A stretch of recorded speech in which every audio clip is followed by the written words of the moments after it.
Hello, everybody. There's a lot of speculation about who the secret GM was who helped Anish Giri in his training camp.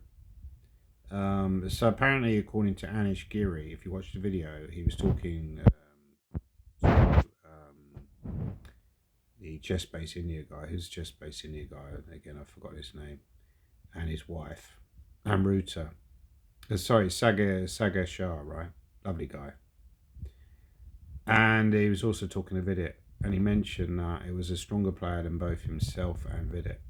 Now let's go through the candidates.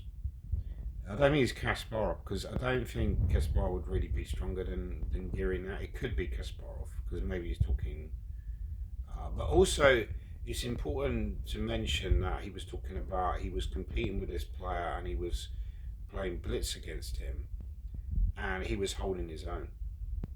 Now, I don't think he would have been that impressed with himself to hold his own against Blitz against Kasparov now, I'll be honest. I think back in the day, yeah, maybe, but I don't think Kasparov would beat Anish at Blitz now, would be expected to beat him. So I think you can rule out Kasparov on that basis. So I just did my hair. My hair's a little bit. I had a nightmare yesterday that I went completely bald. So I am going bald as well. So it's quite worrying. I might need to get a wig. I don't think it's Anand again on that basis. I think Anand back in the day would have been like really, really strong. Obviously at Blitz, probably would have beaten Anish Giri easily, but I don't think would have beat Anand for the same reason as Kasparov. That these days he's fairly inactive and wouldn't necessarily be favourite against Anish at Blitz.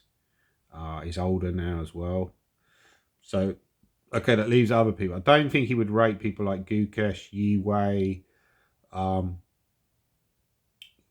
and who's the other guy? Wesley So as being a stronger chess player than him. Clearly stronger, I don't think. And again, Levon Aronian possibly, but again, would Levon be that big a favourite against Anish at Blitz? I don't think so. So I think that really leaves only really. Don't see Faruja getting involved in such a training camp, but it's possible it could be Faruja. That's another possibility. And again, I think that rules out Gukesh, the Blitz anecdote, because I don't think Anish would be that surprised to be doing well against Gukesh at Blitz or Prague for that matter. So I think that rules out Prague. It could be Faruja though, because Faruja is obviously known to be very strong at Blitz. So I think that leaves only two candidates really, or three candidates, which is Caruana, Nakamura and Magnus Carlsen. In my opinion, is probably not Caruana, simply because Caruana has his reputation as not being that great at Blitz, and he was talking about how he was impressed with himself for holding his own against this player at Blitz. So, in my opinion, the two most likely candidates are Nakamura and Carlsen. Leave your comments down below. I don't really know, I'm just guessing here.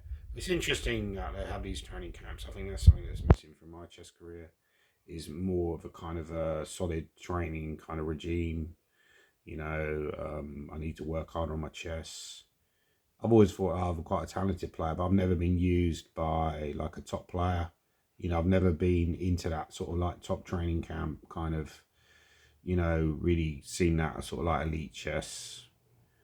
Yeah, I mean, I've basically done all my stuff on my own, really.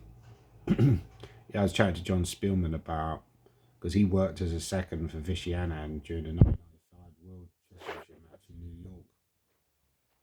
And that was essentially, obviously, that was in the World Trade Center, which was later destroyed by a terrorist attack in 2001, as everyone will be aware, of course. But he was saying how he didn't really meet Vishy that much, and a lot of his was just you would do the work and then you would give it to Dvoretsky or something like that, who was working, and same if you work with someone like Magnus, I guess you would do a lot of the work and then you would give it to Peter Heine Nielsen and then he would pass it to Magnus. So, but yeah, I think it's disappointing in a way that from my chess career that I've never, because you aspire to that elite level. When I play top players in tournaments, it raises your level. When you work with top players, it raises your level. So it's important to play good players. Playing all these weekenders and everything is nice, but it doesn't really improve your chess. The only way you're going to improve your chess is playing against people who are better than you, and training and working with those kind of players and working hard yourself at home. So those are really the attributes you need, and I'm kind of lacking in all those departments, to be honest. Anyway, leave your comments down below. Do you agree with me? I think probably the most likely candidate is Magnus himself, possibly Nakamura as well. I don't think Caruana actually, and Caruana will probably say in his podcast and say it wasn't me. So that will just leave those two candidates. And please leave your comments down below. Please like and subscribe for the algorithm.